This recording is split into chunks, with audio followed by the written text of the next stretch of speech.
Hello and welcome back to part 3 of the Airfix 1/48 scale 633 Squadron build. When we last left you, I was going to put the start the camouflage, and as you can see I've started with the ocean grey, and on the top it's starting to come through, showing some of the shadows. If you can just make out there some of the highlights. What I will be doing then next is to do the blue tack method, to then put on the green, and then lock it all together with a clear coat before I start doing the decalling. If I can just make out, you can see the subtle shading in between on the grey. Not 100% happy, but it's subtle, which is what I wanted, so it's all looking nice. Hopefully once the green is on, that'll help blend it together. As you can see, there's some pencil marks still on there, but that'll soon get covered up when I spray. As you can see on the tail rudder there, some of the subtle shadows. We can just make that out. There we go, where I've gone over with the grey, but obviously this part here will all be green. So yeah, we'll carry on, and when we come back I'll show you all the blue tack that's been put on to help with the part 2 of the camouflage. Okay, see you in a bit.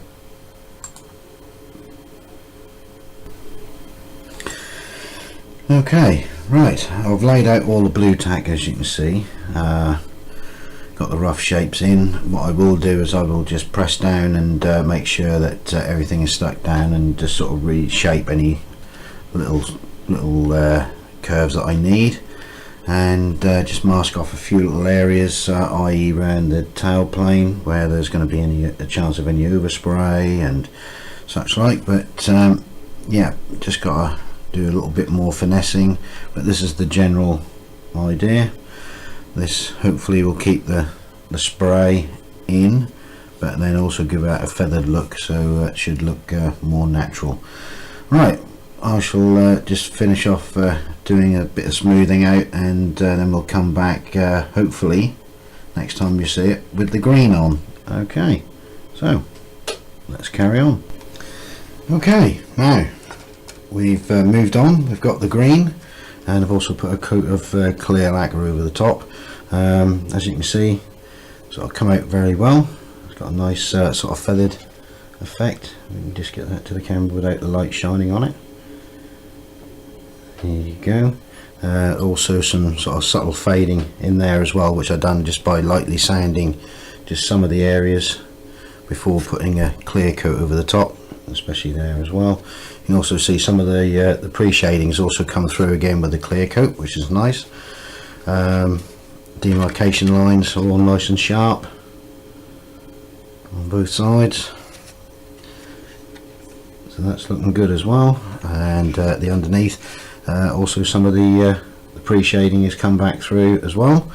What I'll do now is make up a thin pin wash. This time I'm going to use some oils that I've just bought, and first time I'm using that.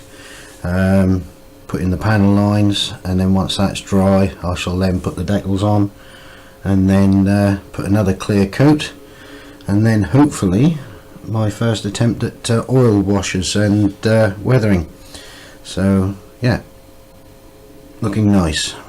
So it's looking more like a 633 Squadron Mosquito all by the minute. Okay, I'll come back.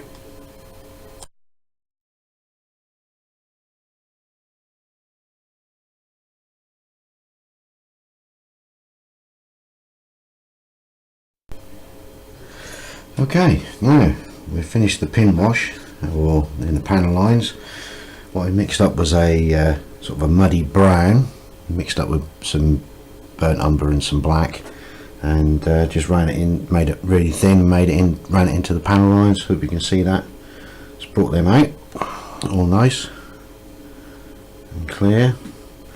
The underneath, there's not so much detail that I'll actually pick up, but you can hopefully see. There.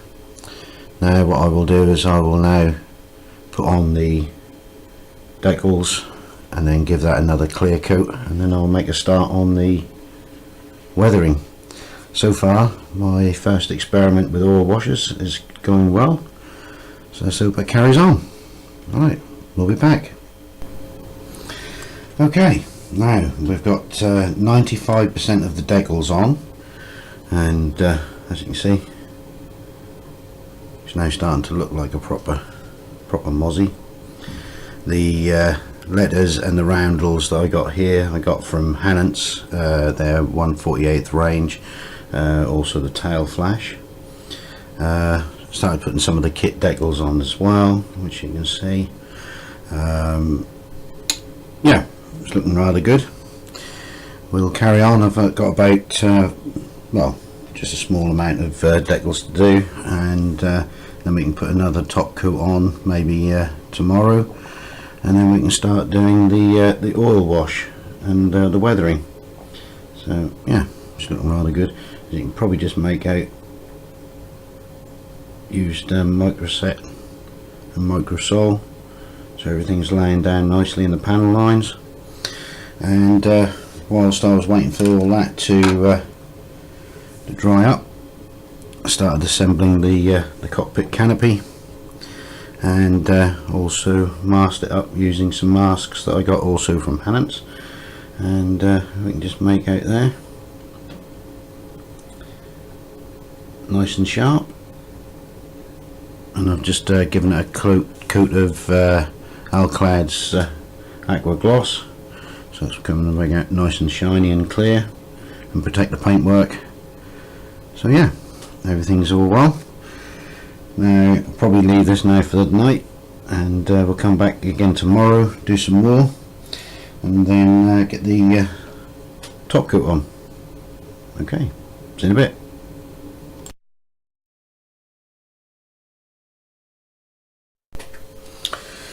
Okay, well, we've put the second coat of clear over the decals, and I've started just doing some light weathering with some oils, just some fading on the wing tips. I don't know if you can make out, but the light's catching it as well. A few little sort of streaks on the, you can see more on the green and such like, and also some sort of fuel streaks, oil streaks in the panels there as well. Also some fading on the tail plane